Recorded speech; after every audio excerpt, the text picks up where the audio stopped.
गणपती जवळ आलेले आहेत। मी वारंवार प्रत्येक कार्यामध्ये सांगतोय, प्रत्येक कार्यक्रमामध्ये सांगतोय, गणपतीचं विद्रुपीकरण आणि मामांचं विद्रुपीकरण चालू आहे।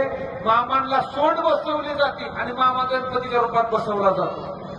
हे मामाची विटंबना आहे, हे मूर्तीचं विद्रुपीकरण आहे। कुठल्याच रूपातला गणपती बसवू नका। तो गणपती जसा आहे ना तसा बसवा। प्रत्येकाला जसं जसं रूप दिलंय, जसं रूप दिलंय ना, मला सांगा तुम्हाला शेपट लावली तर जमल का? शेपूट लावायचं फिरायचं नका, जमल का?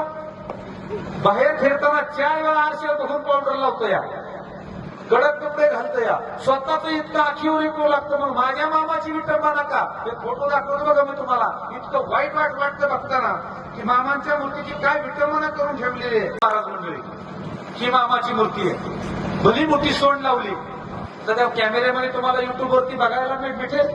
मेजर वासुंदेकर हा इंस्टाग्रामचा आयडी आहे माझा, मेजर वासुंदेकर देवात चांगलं हे युट्यूब चॅनल आहे। आमच्या राकेश दादा काळे, राकेश काळे म्हणून हा इंस्टा आयडी बघायला भेटेल। इतकं विद्रुपीकरण आहे, हे विद्रुपीकरण आहे, ह्याला भक्ती म्हणत नाहीत, ह्याला बावळटपणा म्हणतात।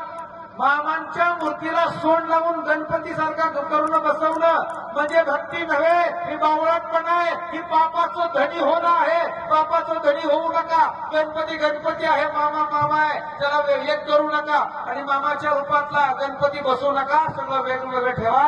मामा बुडवण्याची विसर्जन करण्याची ही नाही हो, देव नाही हो।